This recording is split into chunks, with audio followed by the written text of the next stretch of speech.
कि लालू जी का जो स्टैंड था आज भी वही स्टैंड है कि राजनीति और धर्म को बिल्कुल अलग रखकर कार्य करना चाहिए, क्योंकि ये देश जो है एक धर्म का नहीं है ना। अगर पर व्यक्ति 1,40,000 का कर्ज है और महंगाई चरम पर है और दोनों को माइनस करिए कि एक आम व्यक्ति के पॉकेट में कितना पैसा बचता है, मतलब रियल ग्रोथ कहाँ है? आप ओरिजिनल ग्रोथ बताइए।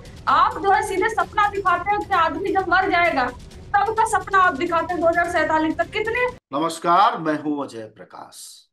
इन दिनों राम मंदिर को लेकर लगातार माहौल है, लेकिन इस माहौल के बीच वह व्यक्ति भी है जिसने कभी आडवाणी का रथ रोका था। जी हाँ, मैं बात कर रहा हूं लालू प्रसाद यादव। लालू प्रसाद यादव ने कल मीडिया से बातचीत करते हुए कहा कि वह राम मंदिर नहीं जाएंगे। जाहिर तौर पर उनका एक हस्ताक्षर है, उनकी एक दखल है और उनकी एक राय भी है, और वह महत्वपूर्ण है। राम मंदिर के उद्घाटन को राजनीतिक आयोजन कहने वाले इस देश में हजारों नेता हैं, लेकिन लालू प्रसाद यादव द्वारा यह बात कहा जाना अपने आप में महत्वपूर्ण है, क्योंकि वह पहले नेता थे जिन्होंने आडवाणी का वह रथ रोका था, जिसके बाद से लालू यादव की पहचान राष्ट्रीय स्तर पर और अंतर्राष्ट्रीय स्तर पर भी एक सेकुलर नेता की बनी। भारत में गैर विवादास्पद अगर कोई पार्टी है जो कि लगातार सेकुलरिज्म के साथ खड़ी होती है तो वह राजद है। इस बात को समझने के लिए और राम मंदिर से जुड़े अन्य पहलुओं पर भी बातचीत करने के लिए हमारे साथ इस वक्त खास मेहमान और आरजेडी की प्रवक्ता कंचना यादव। कंचना, आपका स्वागत है। और पहला रिएक्शन यही कि अपने सबसे वरिष्ठ नेता, अपने मुख्य कर्ता धर्ता का इस रिएक्शन को लेकर आपकी पार्टी का क्या स्टैंड है, आपकी क्या राय? देखिए, जैसा कि आपने भी कहा अजय जी कि राष्ट्रीय जनता दल वो पार्टी है और लालू जी वो नेता हैं जो उनका स्टैंड हमेशा इस बात को लेकर क्लियर रहा कि राजनीति में धर्म का जो है मिलन नहीं करना चाहिए। दोनों के बीच में एक जो दीवार है वो दीवार जो है बनी रहे। और इसी को लेकर आप जब हम देखते हैं कि आडवाणी जी को गिरफ्तार करना होता है तो उसमें भी वो बढ़ चढ़ कर आते हैं और उसके बाद वो जब भाषण देते हैं उसको याद करना, उस लाइन को जरूरी है कि देश हित में अगर इंसान ही नहीं रहेगा तो मंदिर में घंटा कौन बजाएगा और मस्जिद में इबादत कौन करेगा। तो वो उन्होंने वहां पर जो है कि वो मस्जिद का भी बात कर रहे थे और मंदिर का भी बात कर रहे थे और सर्वोपरि सबसे ऊपर उन्होंने इंसान हित की बात की हुई थी। और आज भी जब हम देख रहे हैं कि एक तरह जो पूरा गोदी मीडिया है इस नैरेटिव को दिन रात सेट करने में है कि राम आ रहा है, राम आ रहा है, राम में सब कुछ हो रहा है, और अपोजिशन से जानबूझकर उनके छोटे छोटे बयानों को अगर वो मुंह भी खोल दे तो उस बयानों को anti Hindutva, anti Ram, anti धर्म दिखाने की कोशिश की जा रही है। ऐसे में जब लोग बचबचाव करके बोल रहे हैं, लालू जी ने साफ कहा है कि हम नहीं जाएंगे वहां, इसका मतलब है कि लालू जी का जो स्टैंड था आज भी वही स्टैंड है कि राजनीति और धर्म को बिल्कुल अलग रखकर कार्य करना चाहिए, क्योंकि ये देश जो है एक धर्म का नहीं है ना। इस देश में जो नागरिकता है एक मुस्लिम की उतनी ही नागरिकता है जितना कि एक हिंदू पर्सन की नागरिकता है। नागरिकता एक बौद्ध धर्म मानने वाले की जितनी नागरिकता है उतनी ही जैन धर्म और हिंदू धर्म के लोगों की मानने वालों की नागरिकता है। और एक सरकार जो होता है और खासकर पार्टी का मुखिया जो होता है, जो सरकार में बैठा होता है, वो सिर्फ एक व्यक्ति का तो वो नेता नहीं होता है, वो पूरे देश का प्रधानमंत्री होता है, पूरे देश का, पूरे स्टेट का मुख्यमंत्री होता है। तो उसकी ये जिम्मेवारी बनती है कि वो सारे धर्मों की जो है वो रक्षा करे, वो और धर्मों में वो पॉलिटिक्स को नहीं आने दे। और स्टेट का काम नहीं होता है किसी धर्म को बढ़ावा देना। ये साफ साफ संविधान के आर्टिकल 25, 26, 27, 28 में बोला गया कि स्टेट किसी धर्म को ना तो बढ़ावा देगा और ना ही स्टेट मतलब गवर्नमेंट किसी धर्म को वो खत्म करने की कोशिश करेगा। ये स्टेट का, ये गवर्नमेंट का काम नहीं है।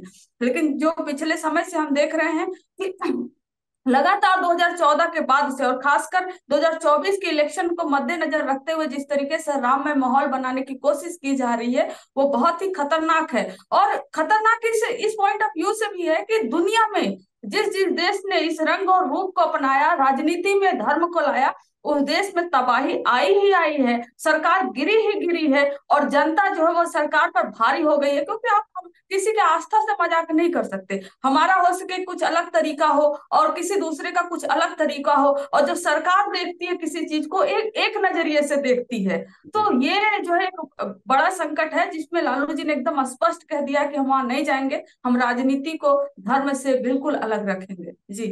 तो जो धर्म की राजनीति है और राजनीति का धर्म है, उससे अलग आप कह रही हैं कि राष्ट्रीय जनता दल एक रास्ता अख्तियार करता है।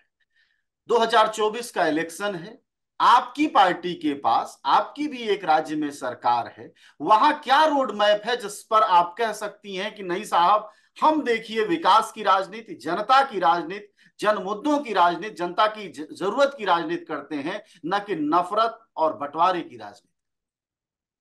देखिए अजय जी, अगर लास्ट आप स्टेट जो का इलेक्शन देखेंगे बिहार का, तो एक तरफ जब तेजस्वी जी लड़ रहे थे और दूसरी तरफ भारतीय जनता पार्टी, और हम सब जानते हैं कि भारतीय जनता पार्टी बिना धर्म को लाए और बिना मुसलमान जो समुदाय है उनको बिना गाली दिए हुए, बिना कुछ ऐसा कटु शब्द बोले हुए वो चुनाव प्रचार ही नहीं कर पाते। हमने उत्तर प्रदेश में देखा, जहां मोदी योगी जी के 35-35 रैलियों में उन्होंने हेट स्पीच दिया और अब्बा जान कहा, और उस पूरे उस पे पूरी राजनीति ला दी है। वहीं कर्नाटक में हमने देखा, तो जो है कि उस पर वहां पर बयान चल रहा था कि मुस्लिमों का जो आरक्षण है वो खत्म हो जाएगा, ये अमित शाह जी कह रहे थे। मतलब किसी भी राज्य में चुनाव वो बिना मुस्लिम समुदाय के, बिना उस ध्रुवीकरण के नहीं कर पाते हैं। लेकिन जब हमने बिहार देखा और सबने माना कि तेजस्वी जी ने पूरे मुद्दे पर चुनाव उन्होंने लड़ा, एक तरफ जहां भाजपा कोशिश करती रही कि हम मंदिर के या हम धर्म के और हम जो है कि मुस्लिम के मुद्दे पर लेकर आए,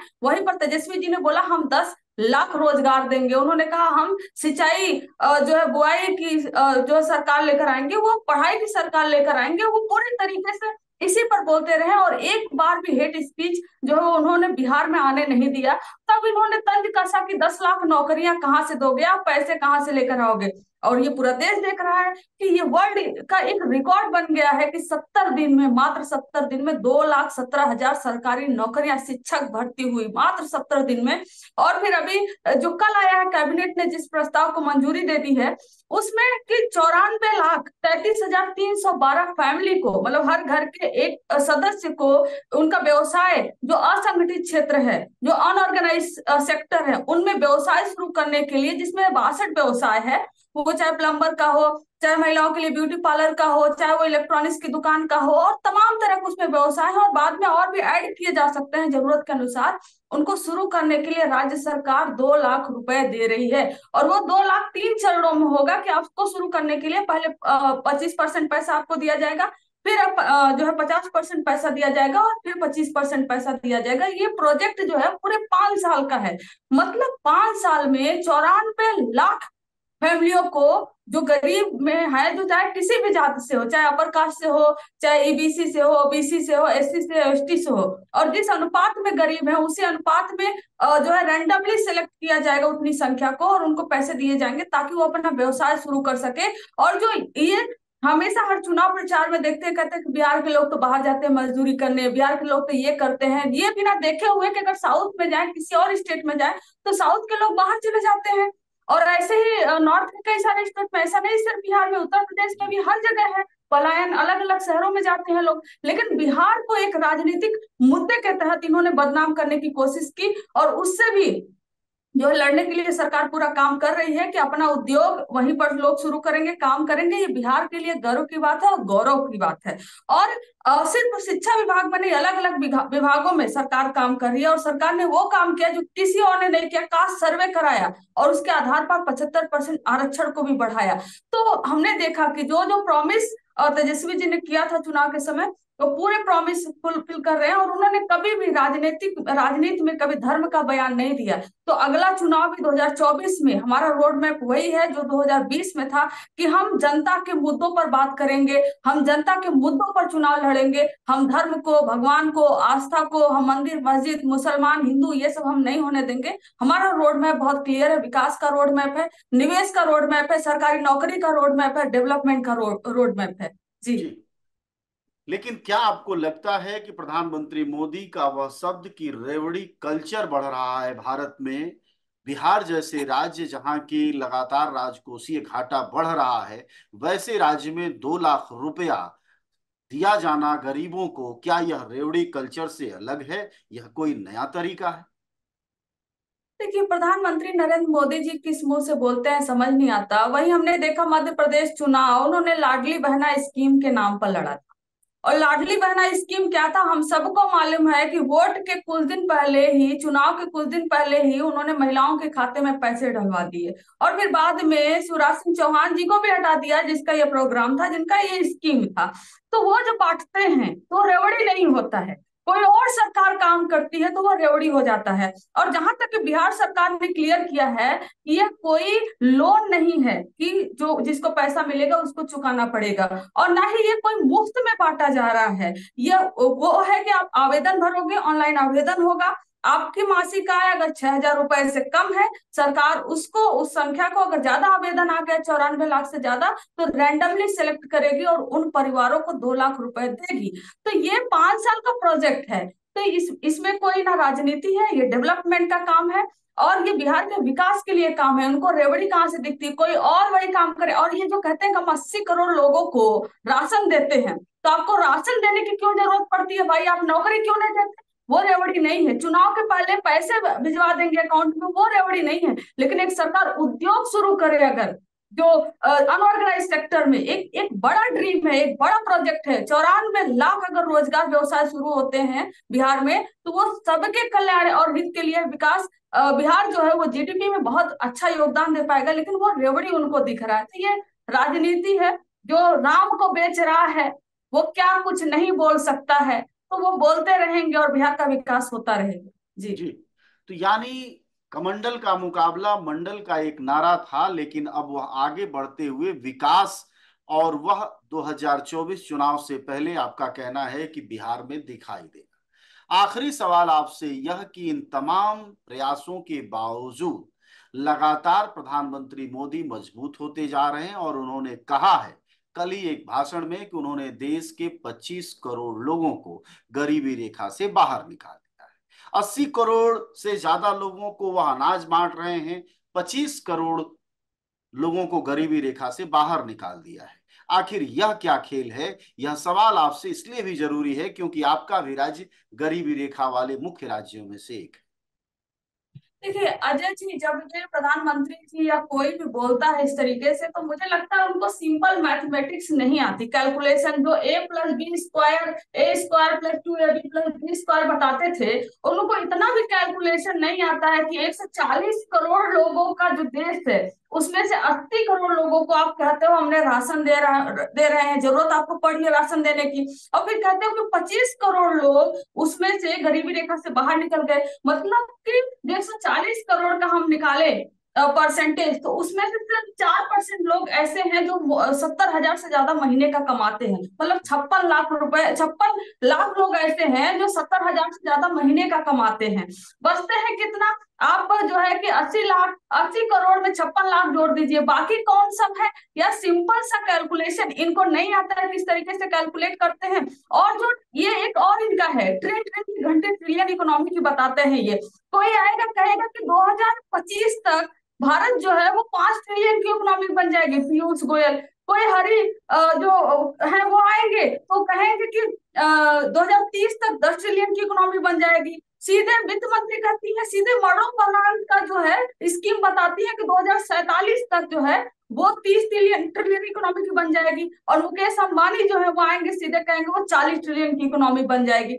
मतलब कि ये आज का ऐसा माहौल बना दिया है ये कि कुछ भी बोल दें, बस ट्रिलियन में बोल दें और मीडिया से हवा बनवा दें, तो आम जनता पूछती भी नहीं है कि आखिर में इसके पीछे कितने शून्य लगते हैं। कोई 10 ट्रिलियन, कोई 20 ट्रिलियन, कोई 30 ट्रिलियन, कोई 40 ट्रिलियन तक पहुंच जाता है, जिसके आंकड़े भी आम जनता, आम पब्लिक को नहीं मालूम होगा। लेकिन ये सिंपल भाषा में ये नहीं समझाएंगे कि हम जिसकी बात कर रहे हैं उसका ओरिजिनल जो रियल ग्रोथ है हमारे देश में, वो जो कर्ज है और जो महंगाई है उसको करने के बाद आपकी आमदनी जितनी बचती है वही आपका ओरिजिनल और रियल ग्रोथ है। ये आम भाषा में नहीं समझाएंगे। और हर व्यक्ति पर व्यक्ति यहाँ पर 1 लाख 40 140 लाख का ऐसे 1,40,000 का कर्ज हो गया है पर व्यक्ति, और महंगाई चरम पर है।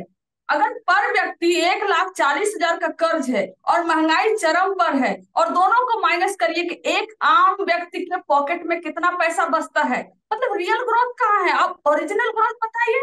आप जो है सीधे सपना दिखाते हो कि आदमी जब मर जाएगा तब का सपना आप दिखाते हैं 2047 तक, कितने लोग तब तक बचेंगे उस चीज को देखने के लिए? लेकिन नहीं, इनका एक जुमला है ना फेंकने का, फेंक दो जितना भी फेंक दो, सब चलेगा, क्योंकि आम पब्लिक को मूर्ख बनाने के लिए गोदी मीडिया है ही, जो अपने बैंक पर राम राम को लेकर आए हैं, राम जी आए हैं करते फिरेगी, वही कहेगी जो है 10 मिलियन की ट्रिलियन की इकोनॉमी हमने बना दिया, 50 मिलियन का बना दिया है। आम पब्लिक को नहीं समझ में आता, आम पब्लिक को बस यही समझ में आता है कि हमारा रोजी रोजगार कैसे चलेगा, हमारे बच्चे को नौकरी कब मिलेगी, और हमारा जो घर की समस्या है, जो तेल है जो आटा है वो कितने में आएगा, महंगा होता जा रहा है, वो समस्या है जिसको डील कर रही है बिहार की सरकार।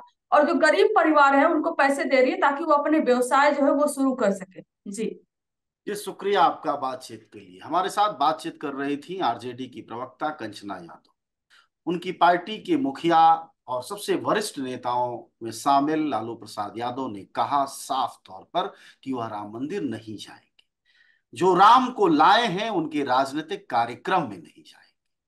पार्टी की प्रवक्ता ने कहा कि आस्था व्यक्तिगत विषय है, वह सभी की अपनी आजादी है, अपनी पसंद है। ऐसे में राजनीति और धर्म का घालमेल नहीं किया जाना चाहिए।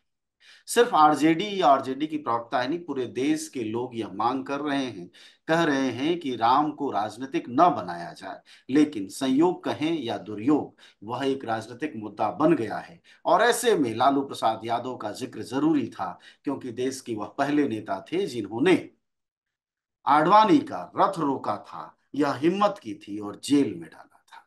शुक्रिया।